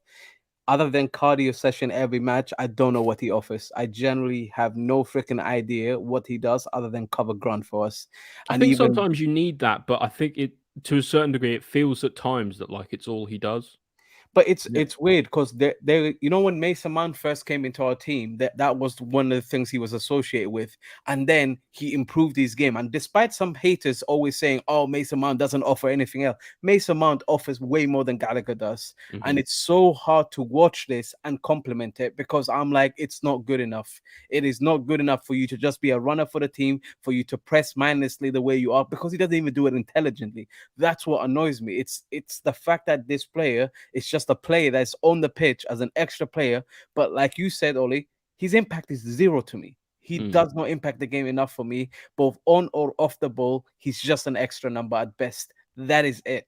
But otherwise, not good enough. And I generally hope that we look to sell him on, because I don't think even from a squad perspective, he offers me anything, because him coming from the bench does not make me happy either. No, it doesn't. And now, what I will say for Gallagher, if our whole team was playing better and playing to a higher level, having a player like Gallagher, whether that's every now and again from the start, but also coming off the bench, that brings that extra bit of energy, that extra bit of running around, then that would be a much more beneficial tool to have. But when everybody else is also a bit shit and no one's really doing anything useful going forward, no creative passes, no finishing, no nothing really, then someone like Gallagher, I think, looks even worse in a way, because you're like Nottingham Forest. That's where he belongs, bro. Like Nottingham Forest, this is the club that he would be so good at that team. Gallagher's a multiplier Jesse Lingard for sure. Unless he's injured, he's not even playing. Would you pick Gallagher over Lingard? I wouldn't. I would pick Gallagher over him. But Lingard, bro, like what has he done? Like they're paying him what, 200k a week or something crazy that apparently that they offered him for a 1-year contract. Don't renew his contract. Go get Gallagher, mate. Spend that 40 mil. We'll take it off of you. The problem is he turned down Everton. He don't want a club of that level. The thing is, Gallagher is a multiplier. I think, like you were saying, lots. Like I think if everyone's playing better, he plays better as well. And I think the fact that everyone's really struggling highlights his deficiencies a lot more too. So, you could go either way. I think Gallagher gets a lot of stick, and some of it's fair, and I think a lot of it actually is not quite fair, considering that he is one of the only players who is actually still trying. I know that sounds bad because that should be the bare minimum, but unfortunately, the reality is with the squad we've got is that's not the bare minimum, because there are players who aren't trying at all, and they don't care, and they don't care, and they don't want to succeed here. So. As much as Gallagher has been poor, because if Lampard picked the correct players, we'd have much more players on the pitch that would try. But Lampard keeps picking players that don't. Yeah, so I don't think you can blame Gallagher for that personally, but No. that's down to Lampard. But it feels a little bit like people have a go at him because of what he appears to be as well. Like because he's a player who runs around a lot, tries to get stuck in. Like he spends a lot of his time running. It's not a pretty side of the game, which is why I think a lot of people don't like the way he plays. But he can be effective. As we've seen, he's scored, a few goals for us. He's probably on form, been one of our better players for the last month or so. Scoring form for sure. Yeah, so I think, not great today, but also I don't think he deserves half the hate he actually does get. Yeah, it's difficult because obviously I agree in terms of more broadly speaking, like online and everything. I completely agree. He doesn't deserve the hate, but there's a big difference between hate and saying you didn't play well. Do you know what I mean? So me saying it didn't play well to me isn't me hating on him. To me, it's just okay, you didn't play well. But let's move higher up that pitch again. Raheem Sterling. No left foot, no power. The best moment he had was that offside nearly goal, but was it Laporte or Stones or whoever it was at that point that cleared it off the line. But even that was like the run was great, the cutback was great, the cutting it back again was great. But then how would you put so little power on that? Like, it's just mind-boggling to me. Like, why do you shoot everything on the ground? Like, if he just got the ball a little bit off the ground on 2 occasions, he scores. Now, okay, the second one was offside anyway, so it wouldn't have counted. But still, it's just, again, only 11 passes completed. Now, of course, he plays higher than Gallagher, so it's a little bit more acceptable and whatever else. But, he's a very, very frustrating player, and I just can't believe he scored a very good goal, the second one last week, and obviously he's got the first one as well. But my God, is he poor nowadays? Like there's moments where I'm like, all of a sudden he's trying, and most of the time I'm like, someone was saying in a chat earlier, I can't vouch for it because I didn't necessarily pay attention to Sterling to see it and know it, but apparently when Fofana gave the ball away, when he in the lead up to the goal, you just see Sterling walking about. I'm like, bro, you're playing against your ex-team who are literally embarrassing you. They're on the verge of winning the treble. While you're here earning 325k a week, doing fuck all for the whole year. In 12th. Yeah, exactly. You'd think he would have a bit more pride around that, but I don't and then know. he's talking about in an interview, maybe the more we try to fix it, the worse it gets. We need to just go back to basics. I'm like, what are your basics? What is that? What is the basics of 350 grand a week? I do wonder what is considered basics for earning almost £1 million a month, over £1 million a month. What is that? Yes, yeah, it's crazy. Man. But I'm glad you're back in London. Happy with your family, mate. Really glad. Ollie, why don't you go first? What would you give Sterling? I wasn't impressed by Sterling today. Got into some decent positions, but ultimately, I think. He was poor. So I'm just gonna. There's not much more to say, really. He was poor. Should have done better. Should have done better throughout the whole season. We bought him to be a leader. We bought him to score goals. He's done neither of those things most of the time. So I don't know. Give him a 3. Fair enough. Mo, a 3? Is that too high for you, even?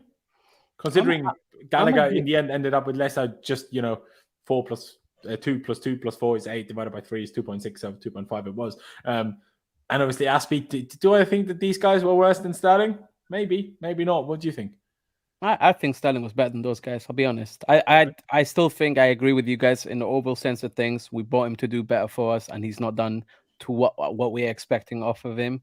I think it's encouraging to see that against Man City that he was, if there was an attack for us, in some way, shape, or form, he was involved in some way. And I think for me, that was a positive. That's because we played with 2 attackers, bro. And also because he messed them up. That's how he was about to say that. I was about to get to it. I was about to get to that.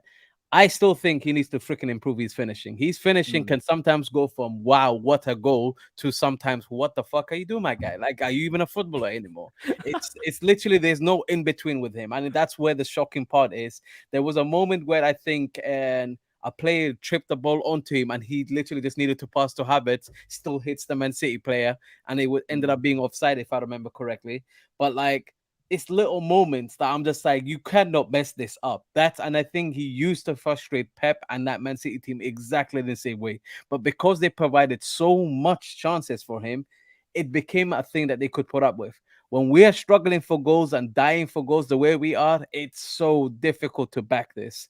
So for me, he needs to do less talking and do more action on the pitch and definitely lead the team in a better way. At the beginning of the season, I could see glimpses of what I wanted from him, because I remember when we beat Leicester City at home, it was down to his ability to do that because the team was not playing well. He carried us to that win. In the moments when we needed him in the Champions League and in other games, he stepped up. But the fact of the matter is we need consistency. He's at that age where he wanted to be the leader.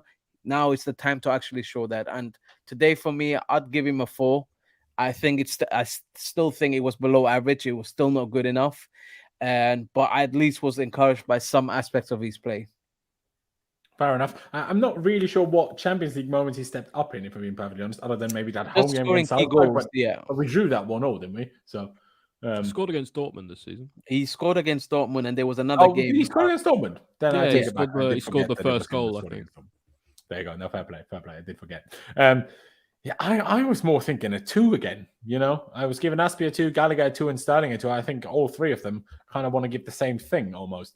Maybe it's a little harsh. Maybe I should say like 2.5, just because I think maybe it was a bit better.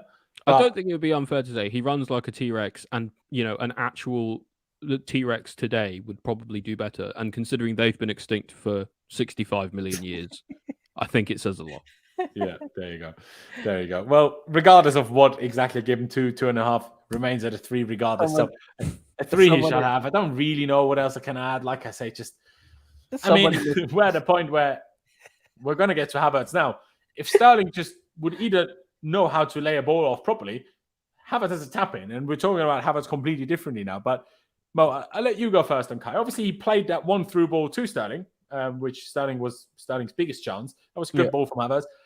Otherwise, didn't really do much. He had that shot in the second half, which kind of just floated it. He went like it would have gone not far from the top corner, but because he had so little power, and it was the easiest save in the world for Ortega.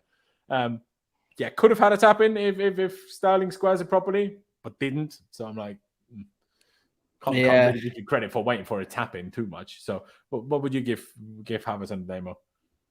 He had a lot more passes than Gallagher and Sterling. I will say he did. Mm-hmm. Yeah, I was going to say, the thing is, I feel like he did what he was being used for today. But once again, it's just not good enough. It's not what we need. We need far more than this from a player. And it's so frustrating to watch because I feel sorry for the kid. At this point, I'm like, it's mismanagement. We didn't know the profile we were signing. We put him in all kinds of different scenarios to try and see if we can make him work. When the reality of it is we should have done our research in the beginning and understood what type of play we were signing. Havertz is that type of play that for me, at least from an effort perspective, usually I'm someone that can fall in the category of like saying, at least he's trying, at least he runs, at least he presses, at least he does certain things intelligently. Today is one of those games where I was just like, he was on the pitch, he did the bare minimum. That to me just means, okay, cool, well done, but it's not enough. So I feel exactly the same way I do about Sterling. He may not have had as many chances, but at least he did the bare minimum correct. He's a 4. But he created them for Sterling. Sterling didn't create. Exactly. Yeah. It's a 4 from me, but I just feel so upset, man. Like I feel like we really let his development down as much as we're saying he's not been good enough. We're part of the reason why he's good enough. He's not good enough, and it's disgusting to watch this unfold. And I'm just hoping we don't do this to other players, especially the ones that we've just made big investments on. Yeah, exactly. One thing maybe I should mention, I'm not sure if people have had this rumor of Laurent Julien, I think, on the Byline podcast of Goldberg. He said that we made a bid for Vlahovic. Fabrizio Romano has now denied that and said we have not made a bid for Vlahovic. But then it might just be, wording of what a bid is. Maybe we told you, we might be interested rather than actually bidding. Well, we said, I think because the original wording was, we said we made an offer. And then, so if Fabrizio's then saying we haven't made a bid, it might be slightly different. So I don't know. Yeah. That may be a fair point. I can't remember what exactly Fabrizio said. Let me check whether he said bid or offer. There you go. And now I'm even more confused. So the guy in the chat that's used to be called Remy Kale is now called Ricky something. On Twitter, he's called Ryan. I mean, at least you're going with all the R's, I guess. But you are having me baffled. But I appreciate you. Guy's got a lot of personalities. That's okay, though. We like all of them. If they could all like Yeah, and exactly. subscribe. If you have a few accounts on maybe each name, go and drop a like on all of them. Yeah, no, Fabrizio said not made a bid. But yeah, fair enough. Ollie, a 4 from Mo for Havertz. Would you go along with that? Would you go lower than that? It's a weird one because, and I'm not trying to compare Havertz to Eden Hazard by any means, but when I remember in that Conte game at City, which was a lot worse than today, weirdly, with a much better team, because as much as Lampard picked a bad team, at least he made the team not refuse to even try. In that game, Hazard was up top, and obviously Hazard was not a striker. But you're like, what are you supposed to do? Like, he had one where he could have had a tap in, didn't get the ball, created one chance, and otherwise, what am I expecting of him in this kind of game? Like, all he can really do is receive a ball, try to lay it off. I guess he did that, but that wasn't enough to it. At the same time, like I said, that one shot that he had, I know, I'm like, come on, if you're going to shoot, hit a little bit of power, no?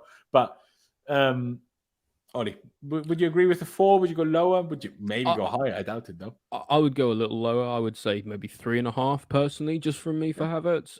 Thought he does this quite a lot, and I think the fact that we're sort of saying, "Oh, could we expect him to do?" shows how poor like his standard is.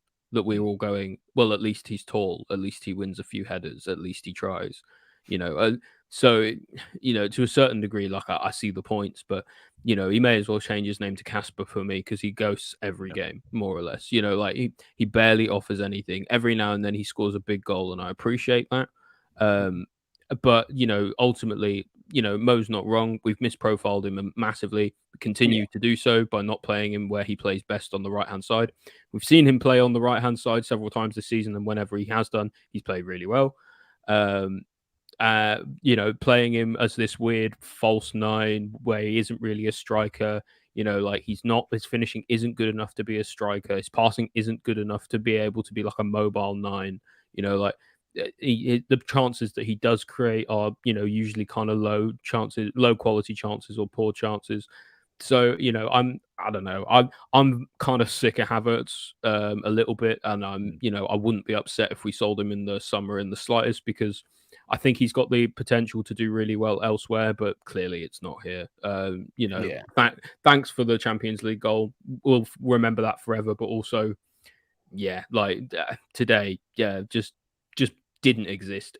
Havertz has what I sometimes like to call a good referee's performance, which means that nobody noticed he was when there. he had 26 passes and Gallagher had 9. Yeah, I get it, but also like, I just go by what I see, really. I thought, absolutely, and I would actually agree with you. Gallagher was sort of getting about the place a little bit, at least, and a lot of the time you just forget Havertz even exists. Like Havertz is a concept, like an ethereal concept. Like people don't actually recognize like whether he actually exists or not. And you after the game you go, "Was Havertz playing? Oh, I didn't even notice." So it's one game like that too many for me. Yeah, no, I do agree, and I will actually agree with you 3.5 as well, rather than a 4. I just don't think it's enough. Yeah, it's one of those games where I'm like, how much better is realistically going to do with how the whole team is set up and how everyone else around him played, but that doesn't mean he was good though. Yeah, I'm gonna say 3.5. Let's get through these subs. Not all of them will get a rating, but Mudryk came on to replace Raheem Sterling. Madueke came on to replace Gallagher, and then the most baffling sub of the day to me, Koulibaly came on for Lewis Hall. Why on earth would you do that? Like, we're already losing. Koulibaly isn't going to go win us the game unless Hall had a knock, which none of us are aware of. This is a baffling substitution to me. And I just put Carney Chukwuemeka, did get a whole 10 minutes, brilliant, as he came on for Ruben Loftus-Cheek. And then the very last sub, who was it? Pulisic coming on for Kai Havertz. Now, I think Pulisic, Carney, and Chukwuemeka, I think we can pretty quickly stamp off as NAs, but maybe for Mudryk and Madueke, we should say saying Pulisic I thought was good when he came on, but I agree. But not didn't play enough to really warrant a rating. Yeah. Exactly. I mean, he obviously set up that Azpi chance, even if I still didn't fully see it, so difficult for me to judge and say much about it. But Mudryk is a weird one because Madueke, I feel like I saw a lot of, and a couple of times Madueke played the ball to Mudryk, but apparently he created one chance. I don't really remember that chance, but yeah, he had 6 touches, 1 pass. You played 20 minutes. No, again, I'm not necessarily saying that is necessarily his fault because he did get the ball.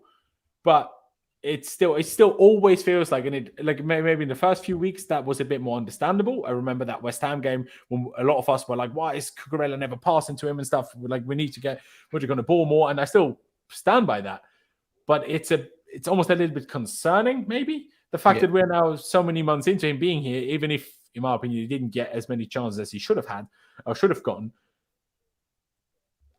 It's still weird to me why he never gets the ball. Like, does he just position himself wrongly? Is he not vocal enough to demand it enough? I was about to say that.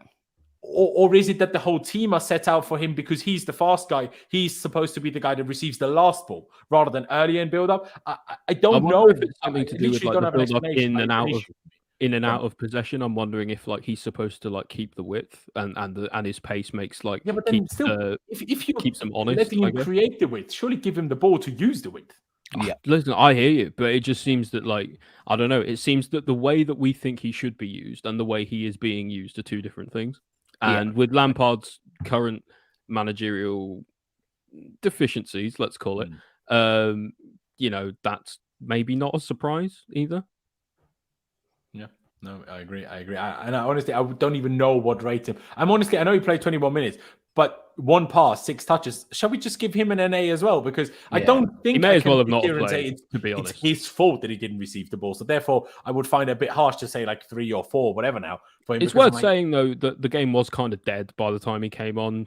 So to a certain degree, like I hate saying this, but what do you expect him to do? But you could say the same about Madueke, and he did actually cut around and get involved and created some chances. So I don't know. Mudryk basically, if he had stayed at home today, no one would have noticed. Same with Havertz, really. Yeah, that's very true. But would you go along with an NA? Would you, Oli? Maybe. Yeah, like honestly, it feels more fair than giving him a rating, which almost seems harsh, but I don't know. But I agree. I mean, do you agree as well, Mo? Or is there a rating that you really want to give him? Yeah, I agree with you guys. Do you know what's weird with him as well? It's just watching him. I don't know if it's just he hasn't integrated with the team well enough, because look at the way Madueke receives the ball very often on that right side, and then you compare it to just Mudryk, and I'm just like, this left side we just completely neglected, and I don't know what it comes from, and it's just a reoccurring theme that we've seen. We were seeing it with Potter, but with Potter even it was starting to slightly improve every now and then, whereas with Lampard it's just dead and gone. Like, he barely receives the ball, and when he did, he freaking put it in the stands. He really needs to kick on next season, because for the money we did sign him for this season, like I know it's new, know he's a young player, know he's coming from a difficult circumstance in Ukraine, but in terms of just the footballing aspect, I've expected more, and I will expect more next season as well. 100%. I don't know. I think with him it's just weird. Like, I'm watching him and I'm just like, from a collective perspective, we are not using him enough, but also I do think we should have really analyzed the play that we were signing. For me, when we were ready to spend that kind of money, why don't you go get Rafael Leao, who's a more complete player and would have been ready and adapted to the league far better and quicker than someone like Mudryk, who needs clearly a lot of time and work from our perspective. That's the way I kind of look at it. I'm like, have we just kind of jumped the gun? I think Leao would have been a lot more expensive though, like a lot. If we wanted him, and Leao isn't perfect either. Like, he's the complete opposite of Mudryk in terms of like, if you want someone who doesn't run back on defense, then Leao's perfect, because he has that Hazard gene where he walks around a lot. So it's different players for different scenarios, and that's what makes me confident that Mudryk will succeed eventually, because he seems like such a hardworking person that I'm like, I just don't see how you don't succeed because there is clearly talent there. You have the pace. Touches maybe slightly off, but we've seen some unbelievable passing from him. Now, the finishing hasn't always been there, but you can see that the man knows how to hit a football. And if you are quick, can pass, and you can shoot as an attacker, and you are willing to work hard, I don't see how you cannot be successful personally. Yeah, but we do need to see more from him. Talent, but when I watched him, there was a Champions League semi-final they played against Inter Milan, and he just looked like he didn't give 2 fucks. I'm like, if we had a player in the Champions League semi-final against our City rivals, what? Leao is a player that can trigger me at times, I will say. So just on Mudryk, just the last thing is just, I think we do need to see more from him next season, because, we didn't spend, what was it, 80 odd million on him for 88 or all in all, but I think it was like 60 without add-ons, which I suppose we won't be paying anyway. No, not for now anyway. But so we just need to see more from him. Like we maybe it's that he just needs more game time. I don't know. I don't really like making excuses for people like that, because I think if you're good enough, you will take your opportunities when you do get them. True. But we just need to see more from him. Yeah, no, I agree. Let's finish it off with, well, before we do Lampard quickly, let's finish it off in terms of the players with Noni Madueke. Now, we all agree that we saw a lot more of him, but in terms of, he had 4 passes completed, 5 attempted, 10 touches. Now, again, similar to what Mudryk in terms of the game was dead and everything, but more was certainly happening on that right side, and I certainly saw more of him. What I'm surprised by here, it says successful dribbles 0 out of 1. First of all, I thought he attempted more than 1, and I most certainly remember at least 1 being completed and successful. So I'm a little bit confused by these stats here, so let's not go by stats too much, but apparently he created them 2 chances, the most, equal most, but still the most of any player. So yeah, I guess he gets a rating of, just give him a 6. I don't think he deserves less than a 6, but I don't think he deserves more than a 6. What about you, Mo? I was more encouraged with his cameo than I was with any of the other players. Yeah, and I still feel like it's not what I'm looking for. But then I'm like, it's not enough minutes, so it's weird, man. I'd say probably a 5. I felt like he had a better impact than what Gallagher, I don't know what Gallagher was doing, but I'll be honest, I think he had a better impact for me. He's someone that I trust more so to make things happen, and I'd like to see him being given a lot more minutes than what we're trying to do right now. I mean, to be fair, he did start the last 3, so it was an improvement on before that, but yeah, I do agree. Maybe I went a bit too high with a 6. Obviously, the sub's always a bit tricky, but I might actually agree with the 5. I mean, Ollie, where would you go for Madueke in terms of rating? I would actually go bang in the middle, say 5.5. Probably wasn't on the pitch long enough to make a real impact, but that's not really his fault either. Whenever he gets the ball, he looks dangerous. That's the least we can ask for, really. Yeah, there you go. All right, let's finish it off with, put it here with Thiago Silva, Frank Lampard. Lineup, team selection, not great. Tactical change slightly throughout the game, throughout the first half. That did work. Subs a bit late. Why not at halftime? Just a thought, mate. Also, like, why does Madueke come on so late? Why does Koulibaly come on for Lewis Hall? I don't really understand any of these things. Pulisic he did good when he came on, but he's if you're going to bring someone on for 5 minutes, why not David Fofana, who will, he might go on loan or go to Strasbourg next season or whatever, but he will be part of Chelsea Football Club. Whereas Pulisic, there's no guarantees of that this summer at all. Exactly. So I'm like, why not bring again, it was for 5 minutes. If you wanted to do something different up front, I don't think Lampard did it and says, you bring Pulisic on, it's not going to win us the game. Don't feel like that's why he did it. I don't know why. Maybe I'm wrong, but yeah. Because it was 1-0, because it was better than I expected, because, we create chances to score the game. I'm not going to win the game, to draw the game. I'm not going to go super low, but I think I'm going to give him the same 4 as I gave Thiago Silva, mostly for team selection. I'll be honest. I'll say that. Ollie, can't talk anymore. What would you give Frank Lampard? Well, it's difficult because, like you say, today was probably not as bad as we all kind of expected it to go in the end. But I don't really feel that was even down to Lampard. I feel like. Yeah, exactly. I feel like the way he set us up to lose. I feel like the way he set us up was really poor. I think the first half an hour or so did show that. Credit to him, he did change things. Substitutions were bizarre as well. Just the whole thing at the moment with what he's trying to do. Like I was saying earlier, it seems to be fueled more by his own ego than it is, and his own sort of future job prospects than it is by what his actual job currently is to do. He's more focused about his next job than his current one, it feels like. It's just overall, I think for just recent performances and things like that from him, I would give him a 2 because I'm very, very disappointed in Lampard. We really thought I think a lot of people thought when he came in, he would at least be able to galvanize the squad a little bit. Make people at least care about playing. But, he seems to have almost made a lot of the problems a lot worse. Some people might have seen that coming, others maybe not. But surely, 1 win in 9 is obviously obviously relegation level form.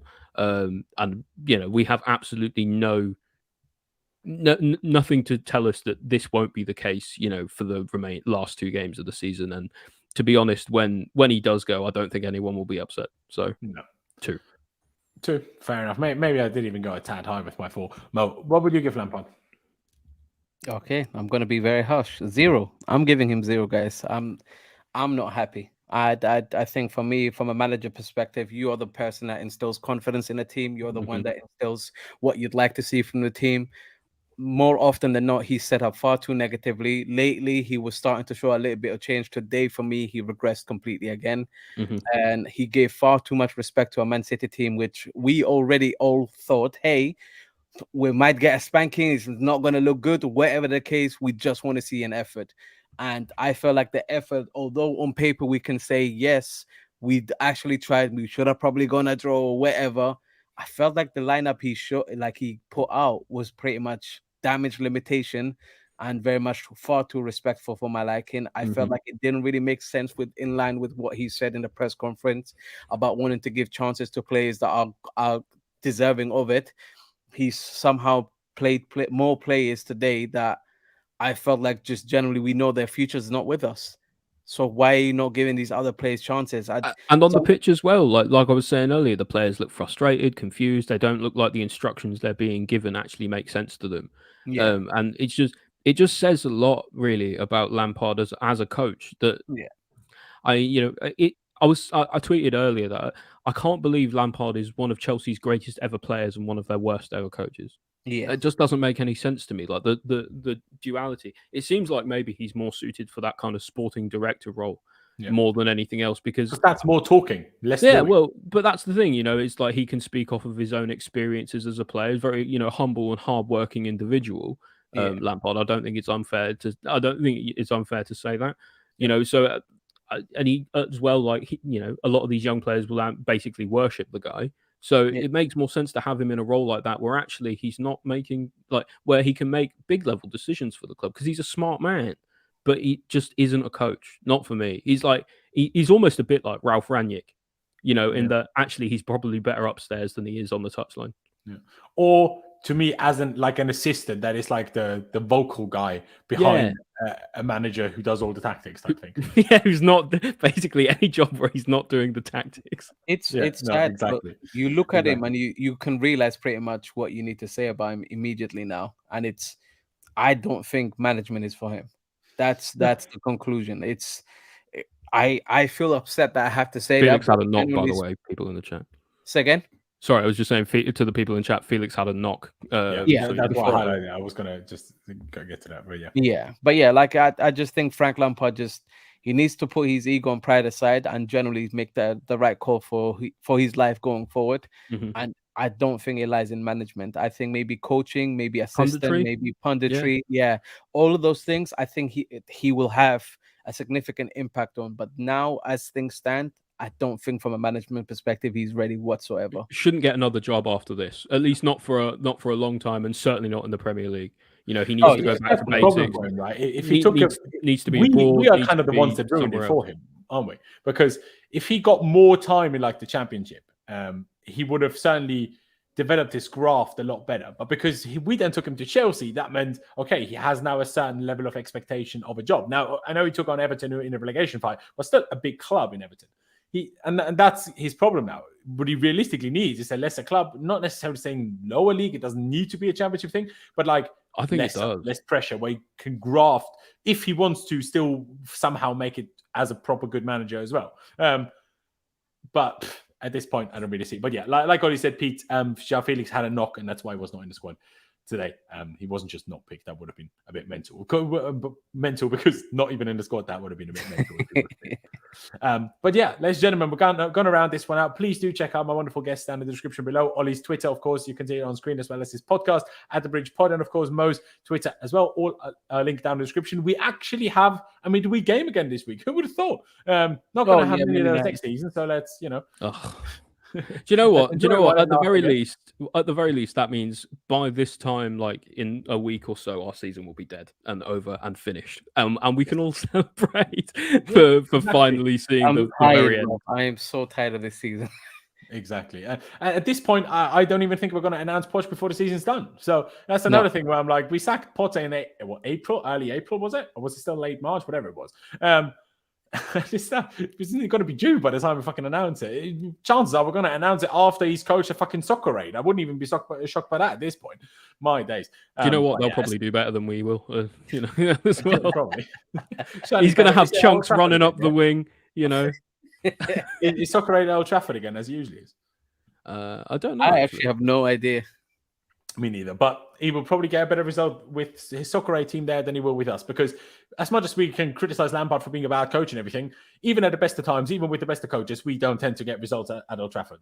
A point every now and again after VAR robs us, of course. But winning at Old Trafford, that's not something we do, unfortunately. So my hopes are rather minimal for the next 2 games. I guess Newcastle have top 4, sorted. I think there's still a couple games to play. There's still some chances, like some teams who are more expecting to get Champions League can drop down. But I think that's more worse for us, to be honest, more than anything, because those teams still have something to play for when we don't. Unfortunately, I hate to be negative, but I would probably advise people in the chat to be prepared for more of the same against United and against Newcastle, because I don't think it's going to be pretty. Yeah, exactly. One thing I will say, though, I'm pretty sure we will not be 5-0 down after 21 minutes against Newcastle. So, still better than being Spurs. But yeah, ladies and gentlemen, thank you guys for watching. For all of you guys that have tuned in, I appreciate you all very, very much. Well, also true, but at least on that one off. Do you know what I mean? Might be better than being Spurs. But yeah, if you've tuned in, appreciate you very much. Subscribe. If you haven't already, hit that like button on your way out. That'd be massively appreciated. It helps me spread these streams out to more people. Like I say, follow my wonderful guests down in the description below. But yeah, thank you guys for watching.